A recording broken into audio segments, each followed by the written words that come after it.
Find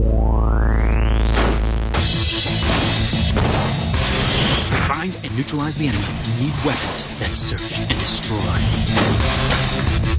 There's no such thing as a safe house against the deadly Small. Why send a Marine in there when you can send our calling card? There's nowhere to run from the new AS-50 sniper rifle because it can hunt you down from over a mile away. And don't mess with Fire Scout, the unmanned helicopter that can stalk the enemy and take them out. You use the computer and you tell it where you want it to go. I'm Richard Mackles. I spent 10 years in the Navy SEALs. I'm looking for future weapons with the ability to search and destroy.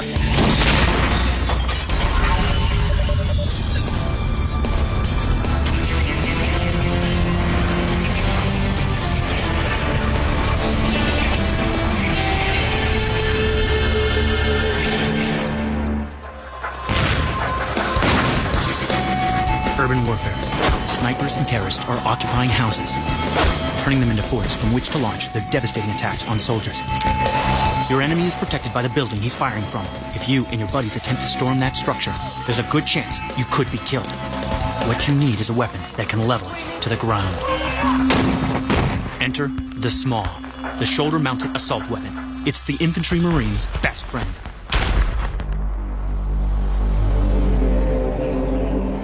I've come to the Arizona desert, where the very latest version of SMAW is being tested. I want to find out more about this weapon and the rockets it's designed to deliver, and get the chance to try out the new generation of SMAW for myself. When the Marine Corps needs to take out bad guys in bunkers and fortified positions, they turn to the SMAW. It's versatile, lightweight, and absolutely lethal. Pat Willoff is a former U.S. Marine Corps master gunner. Never send a Marine where you could send this rocket, or send a soldier where you could send a rocket. Send him in first, and then we can clean up the scraps later. Absolutely. Sort it all out later. It can fire different rockets for different targets. It can take out bunkers, caves, buildings, even tanks. Nothing is safe from this awesome weapon. But it's the all-new NE warhead that's really making a difference for the Marines on the ground. Nicholas Duke worked on the design. NE means novel explosive, which is really a generic name for the explosive that's included in here. What it really is an enhanced blast explosive, a high-impulse enhanced blast explosive. It's designed to fracture masonry, heave earth, timbers, whatever out of the way, just basically take the structure out. It's basically built to unleash absolute havoc, and that's proved perfect for certain types of urban combat. It gives you the capability of taking out an insurgent and sniper without your troops having to enter the building. Plus, it gives you the dual benefit of taking out that fortified position permanently. That way they can never occupy it again. The NE's enhanced blast technology uses high explosives and reactive metals that combine in the air to create destructive blast waves. But the smart thing is that the explosion doesn't let it rip on impact.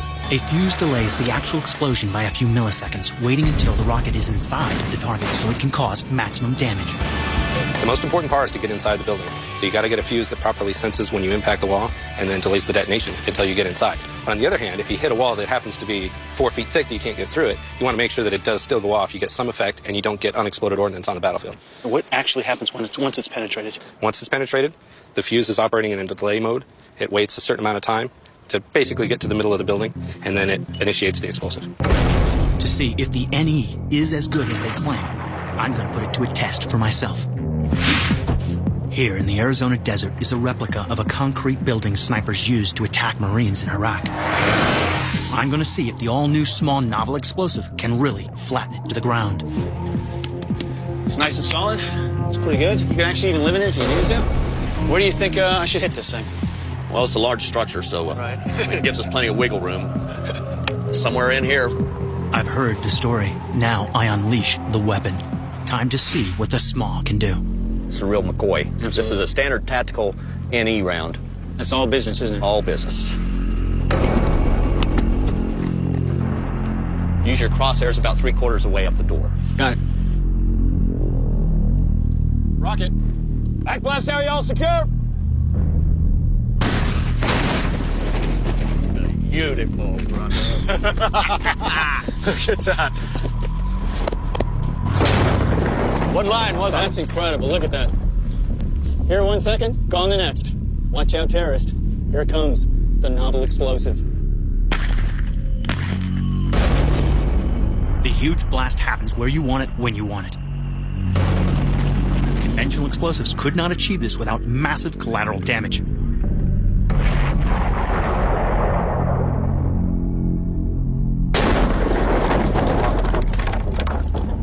Time for an up-close view.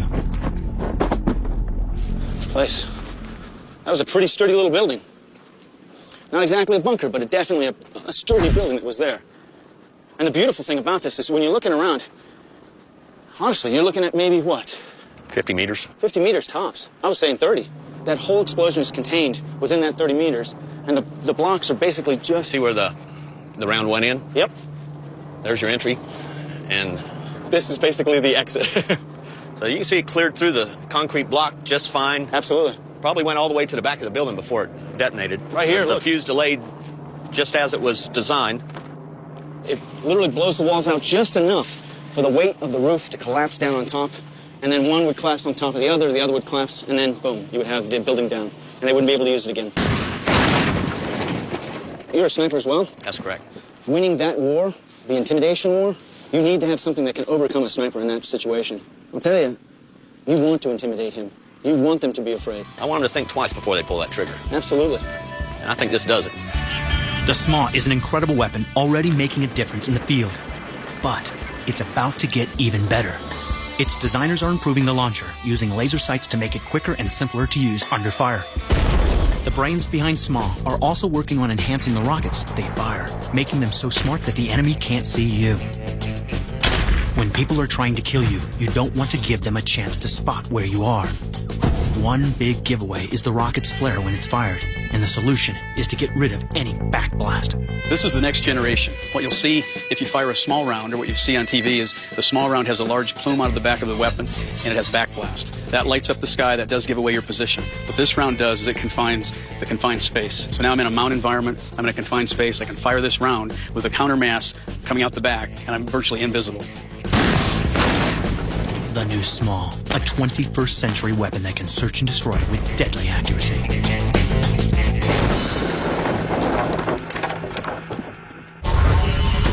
Coming up, I get to try out the new British sniper rifle. It claims to strike from well over a mile. And I get an exclusive look at a new unmanned attack helicopter that can unleash destruction all by itself.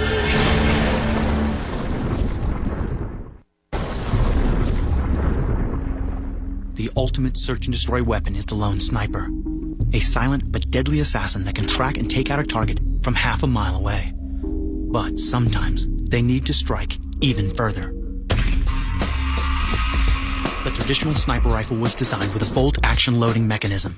Even though it gives just a single shot, a bolt-action rifle is deadly accurate. As soon as you go automatic, you start to lose some of that accuracy.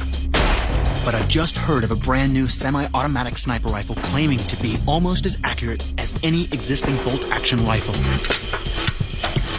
It's called the AS-50, and it's being developed by the British for the U.S. Special Operations Command. To see if the AS-50 lives up to the hype, I've made the trip across the pond. The company behind the AS-50 is Accuracy International. As gun makers go, they're pretty new to the semi-automatic game, yet they've been asked to deliver a world-class weapon. Special operations snipers demand a rifle that can engage multiple targets from varying distances using rapid fire. That means it's got to be a semi-automatic, and yet it's also got to be almost as accurate as a bolt-action rifle. From 100 yards away, a bolt-action rifle can hit a target within 1 inch. From the same distance, the AS-50 has to be able to hit a target within 1.5 inches. The goal is to maintain a 30-inch group at 2,000 yards away. And that's extremely impressive for any rifle. Tom Irwin is company director at Accuracy International. My experience being in SEAL team is we like to be really hands-on with the product. We like to know every element of this product, and you give the SEAL team That's what we've access. done. We've worked very closely in order to come up with a product that was going to meet their specific requirements. It had to withstand all of the environmental conditions, so materials have been chosen to withstand that, and where they couldn't withstand that, then coatings had to be chosen that were going to withstand that. The rifle also had to be light, so major parts of it are made from titanium. The result? It weighs just 27 pounds. It also had to be low maintenance, so we've achieved all the objectives that were set for us. The AS-50 sounds too good to be true. Tall tales are great, but I've got to see the facts for myself. This rifle is going through its final test, and I've been granted access to join them at Britain's famous military training grounds on Salisbury Plain. Morning, gentlemen. Morning. How you doing? Very well, thanks. Mac? Richard Mac? One of the founders and director of Accuracy International is Dave Walls. He's heading the AS-50 design team. So this is it? This is it. Oh, I can't wait.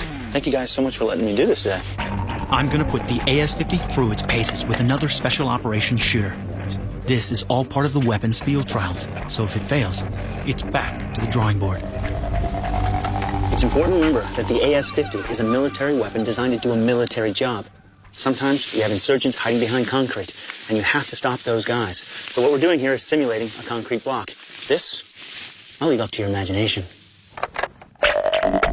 We're using melons to represent soft targets. We'll be firing from 600 yards away, which is pushing the outer range of most infantry assault rifles. If this rifle does its job, those melons are history. Frank Fletcher is the military representative at today's test, a former sniper himself. He's been working on the AS-50 since its inception. OK, what we're going to do now then, lads, is we're going to do a coordinated volley onto two targets. What we're looking for is to try and get a simultaneous volley going down so that both shots are leaving the barrels at the same time down the range. So we'll give it a crack and see how it goes, eh? OK, Frank, you're going to be Sierra 1. Mac, you're Sierra 2. Sierra 2, target Bravo.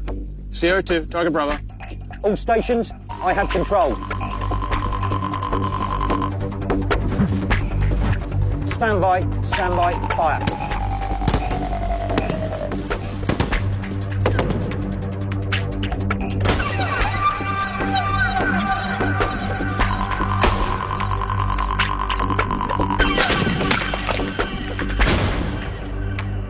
I don't mess around when I shoot. I don't know if you know that about me. I'm telling you, whoever's behind this brick, it's not going to work out really well. This cinder block just blew right up. Now, the thing is, remember, this was actually block down and then a block up. And behind that, we put two melons. It's hard to imagine. This is through concrete, right into this. I can clearly see that at 600 yards, any threat hiding behind concrete doesn't stand a chance against the AS-50. But in today's battlefields, the sniper also needs to be able to take out armor-plated vehicles like personnel carriers and aircraft. When the scout sniper wants to seek and destroy at long ranges, he uses the .50 caliber round. When he wants to cause maximum mayhem, he uses the .50 caliber armor-piercing incendiary. We've set up a couple of two-tiered metal targets to give me a chance to see how the AS-50 handles this round at a distance of 600 yards. On. Stand by, stand by.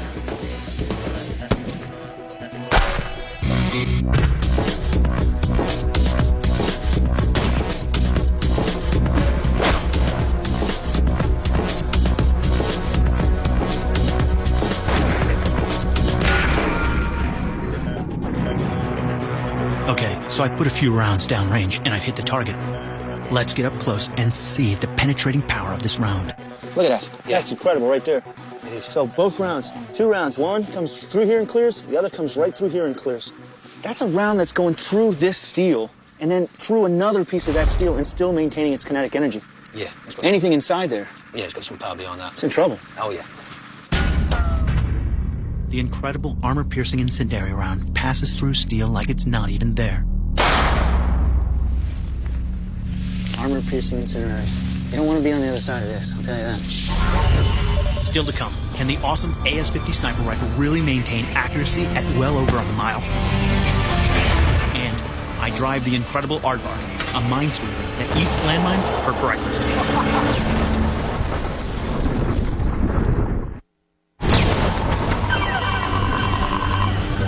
Sierra 2, target Bravo on. All stations, I have control. Stand by. I'm putting the AS-50 sniper rifle through its paces in a series of field trials. As a military-grade weapon, I've seen it penetrate both solid concrete and sheet steel at 600 yards. But I'm not about to stop there. I'm going to attempt to hit a target with multiple rounds from 2,000 yards away. That's well over 1 mile. How can the semi-automatic AS-50 hope to achieve accuracy at such a long distance? The answer is in the recoil. or lack of it. The recoil mechanism of this is extremely soft, and this is due to a spring tube that is built behind the breech situated back here. As it compresses, it slows up and then comes back on itself, allowing the breech block to go back a second time, which saves a lot of impact on a person's shoulder. I personally can shoot this thing in shirt sleeves. A lot of people, when they look at a 50 caliber or even a .338, would be cringing at that, but it's not painful. It really isn't. Compared to the bolt action, the automatic mechanism should allow many more rounds to be released. The best way to demonstrate that difference is to try it for real. I'm going to compare the time it takes to fire off 5 rounds with both weapons.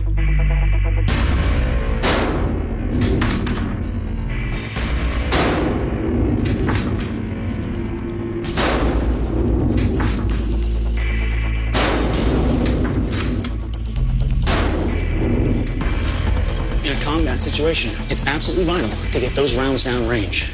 And that's about as fast as I can go with a bolt-action rifle and be accurate. Time to see the AS-50.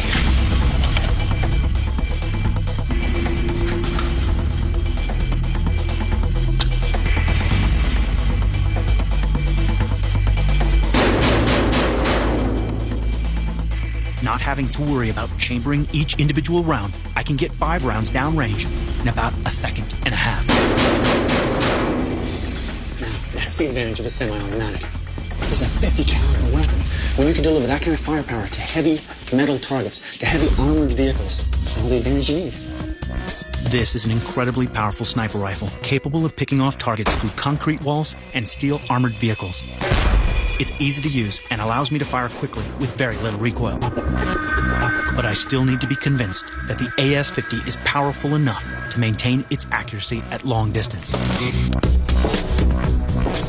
This is the test I've been waiting for. At the phenomenal distance of 2,000 yards, there's a great chance that my round could be blown off the target by just the wind. At this distance, there are so many variables that must be taken into consideration. My odds of success might be better with a bolt-action rifle. With this particular design, David and his team has managed to achieve an accuracy that is certainly comparable with the bolt-action. Here it goes. I have the target in my sights. Does the AS-50 have the power and accuracy to take it out?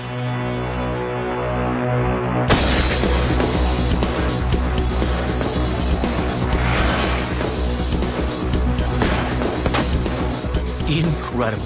1 shot, 1 kill, and 4 follow-ups if I need them. In a real-life situation, I would remain undetected, and my sniper mission would be accomplished. And I'll tell you, this is a blast to shoot. It's amazing. It shoots 5 rounds downrange, faster than I've ever seen anything fire, and it's accurate. It makes a big difference on the battlefield. I have to say that based on what I've seen, the AS-50 does live up to its promise. It's everything you need from a sniper system, a weapon with a long reach that destroys its target. Perfect. Coming up, the helicopter that flies attack missions by itself. And the very latest in the fight against landmines.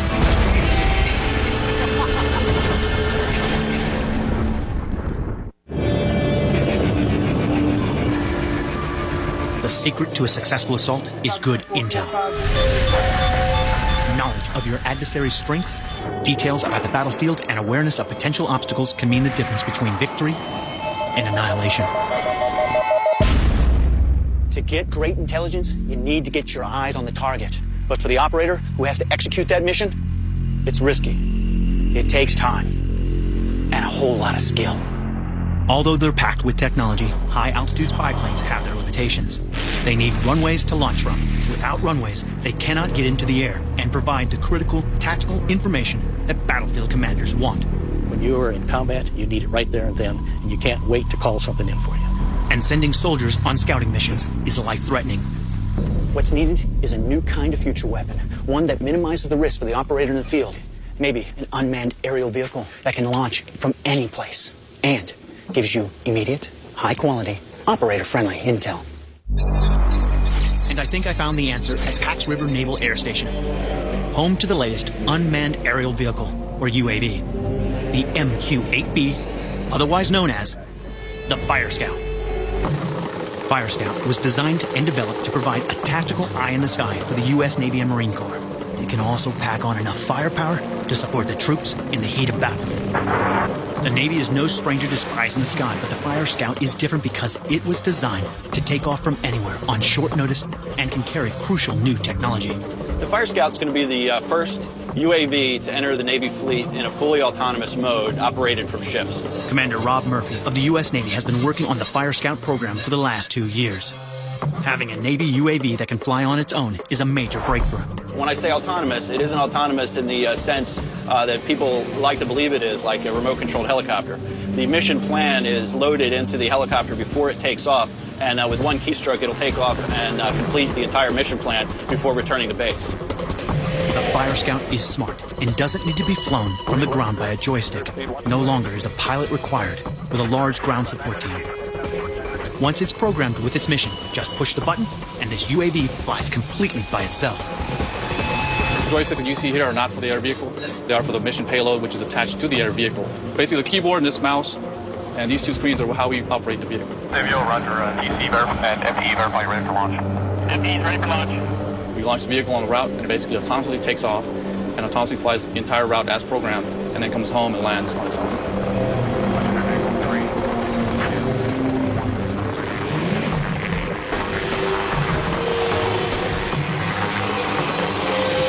I'm a retired Navy helicopter pilot, and the first time I saw a Fire Scout fly, I have to tell you I was jealous. The aircraft is solid as a rock.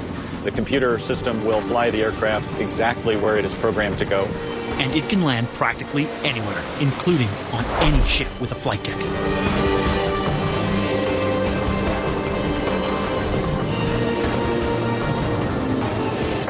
It's an amazing helicopter, but what makes it an incredible spy in the sky is the latest infrared sensors that allow it to relay pictures in real time back to battlefield commanders. It can fly up to 20,000 feet in the sky searching for the enemy's position. But there's more to it than just spying. Not only is it a cool eye in the sky, but it also has teeth. Watch out for this baby's bite. The Fire Scout can be fitted with 2 4-pack rocket launchers, firing 8 laser-guided rockets in a lethal barrage from the sky. Hey, Navy, be advised, you're clear to arm and fire. You're clear to arm and fire. Clear to arm and fire. And fire.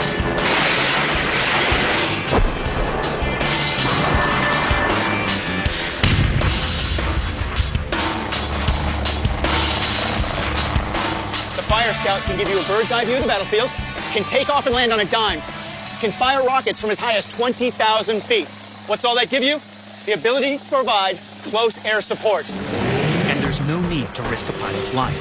In military terms, the Fire Scout performs the 3 most demanding missions: dull, dirty, and dangerous. A lot of reconnaissance missions are hour after hour after hour just waiting for some small change, and that's probably the dull. The dangerous, the aircraft doesn't care if it's snowing, if it's raining, whatever. You give it a spot to land, it's going to land there. You could resupply troops, blood, bullets, beans, whatever you need, medical supplies. In the darkest of nights, aircraft will land there, troops can get the supplies and go back. The Fire Scout can perform a whole gamut of missions, from direct action to reconnaissance, even resupply. It's not just a smart weapon, it's a weapon that's going to save lives. Coming up, I go on a search and destroy mission against a deadly unseen enemy: landmines.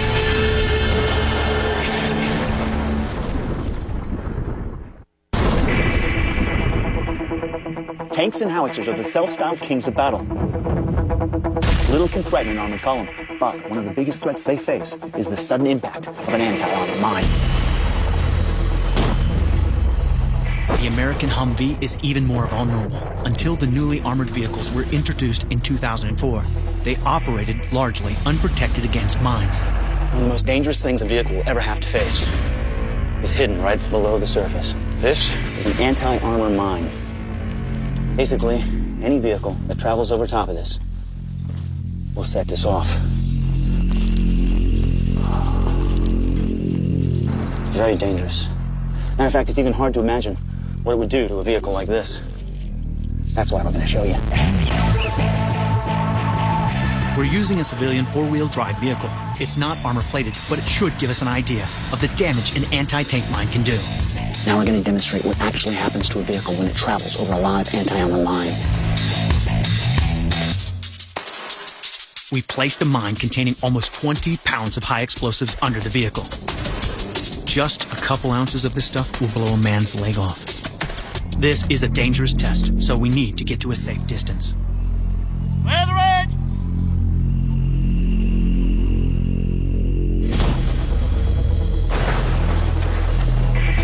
That's one four-wheel drive that won't be taking me on a camping trip. Ever. On our high-speed camera, we can see exactly what happened. The explosion ripped through the metal, completely destroying the interior and outer frame. Anyone traveling in this vehicle would be killed instantly.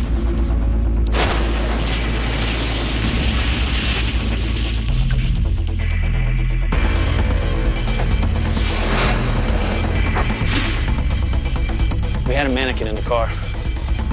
There's nothing left. Well, except this. And this. Oh, passenger seats kicked up, driver seats kicked up, speedometer. The whole bottom of the car is gone. These mines are designed to take out tanks and howitzers. Against a vehicle like this and Humvees, they don't stand a chance. In my quest to find weapons that search and destroy, I've heard about a revolutionary new device that gives anti-armor mines a taste of their own medicine. It's been developed in Britain, and it's called the Vulcan. The inventor of the Vulcan is Maverick explosives expert Dr. Sidney Alford. This guy has created dozens of unique explosive weapon systems for special forces units across the globe. There's so much still to be discovered or observed about explosives. The pocket-sized Vulcan looks innocent enough, but this small cone-shaped device can neutralize landmines and unexploded bombs. It is used once a minesweeper has detected an explosive device. Then it wipes it out. Well, I was first introduced to Vulcan by Dr. Alford. John DiMartino has 22 years' experience working in explosive ordnance disposal. I've used Vulcan on various types of munitions, ranging from 81mm mortars all the way up to 2,000-pound aircraft bombs. The Vulcan works by using shape charge technology.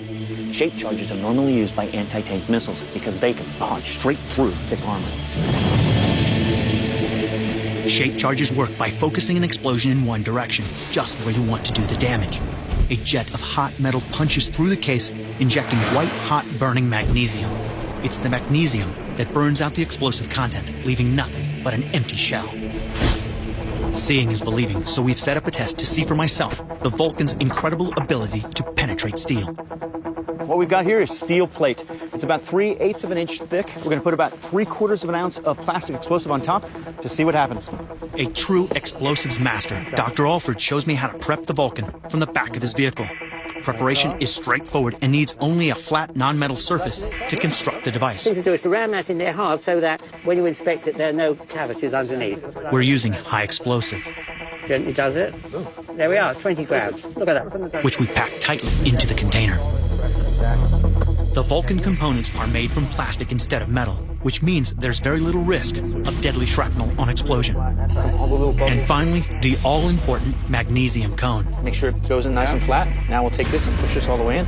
And there it is. It may look like a harmless piece of plastic, but it will clear out the mines from your path and allow your buddies to advance. All right, now we're going to find out if Doc Vulcan actually does the job it's supposed to do. We're going to go set this thing off. The thickness of the metal plates is the same as that of an artillery shell. If the Vulcan works, it should bore a neat hole straight through it.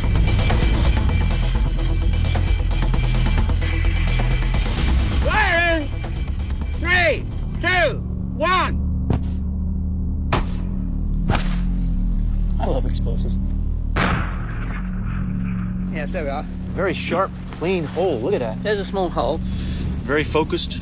All that energy went right where you wanted it to go. It worked, and because the Vulcan's components are made out of plastic, the flying fragments are relatively harmless. If we look diligently around here, we'll probably find bits, right here. Bits of plastic. Absolutely. One of which at least will be round. That's it, the very bit. Yep. Metal plates are one thing, but the Vulcan's real job is to take out anti-armor mines and unexploded bombs once they have been detected. I want to see exactly how it works on an actual explosive device. We're packing 20 pounds of explosives into an empty shell. That's the same amount we used to blow up the vehicle earlier. If the shell explodes, the results would be devastating. Let's see if the Vulcan does its job. What we want to see is the magnesium penetrate through, burn up that plastic explosive as it would do to a real round. Yeah. Let's blow this thing up. For a test as dangerous as this, you can never take too many precautions. That's why we're moving well away from the blast area. 3, 2, 1. There's no big bang. So far, so good. The jet of hot magnesium penetrates the shell and burns out the high explosives without detonation. So it did exactly what you wanted it to do. Yes, indeed. Got shot off a little bit, though, huh? That's the hole. Perfect hole. Look at that. Yeah, that's perfect. All of the explosive inside is gone. This may not seem like much, but I'm going to tell you, this is exactly what the Vulcan is supposed to do. In the fight against anti-tank mines, there'll be a lot less of this. Coming up, I get behind the wheel of a primeval monster that chews up landmines.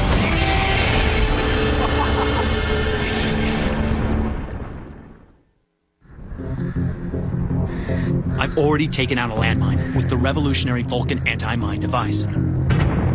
It's great for one-on-one, but if you've got a battalion behind you itching to advance, you need to clear out a large area fast. What's needed is a weapon that can tear it up. Hello, Matt. Welcome to Aardvark. And I heard there's a beast in the remote hills of Aberdeen, Scotland, that does just that.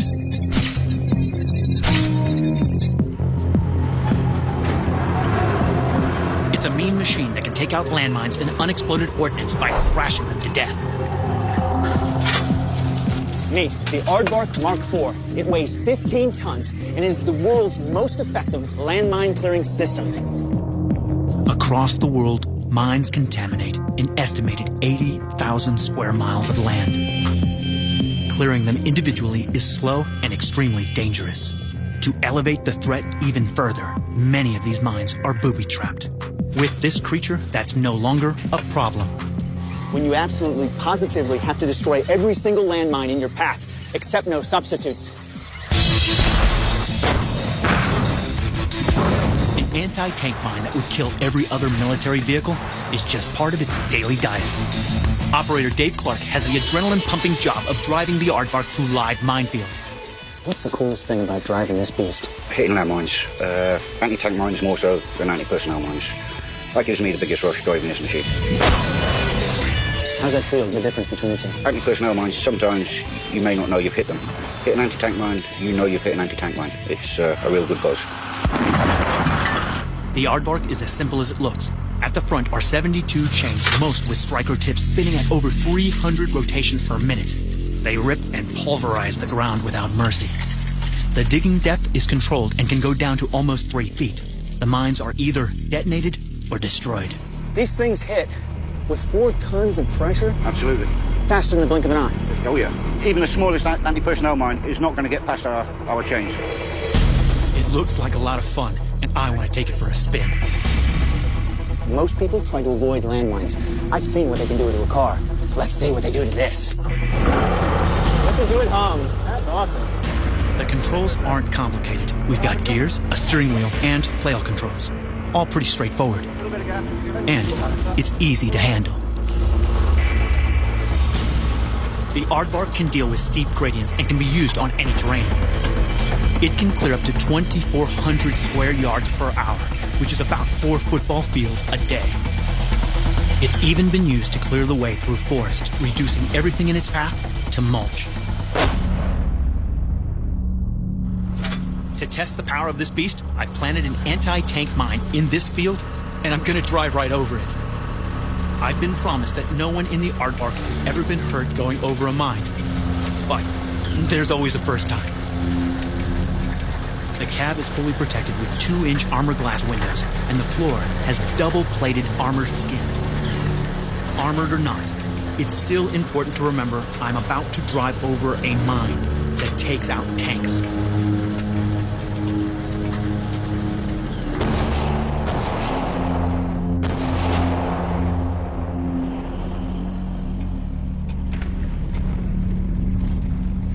That's awesome. That's incredible. Perfectly safe. Here I am. The aardvark clawed deep into the ground until it found its meal. The mine exploded, and the aardvark took the full force of the blast without even blinking.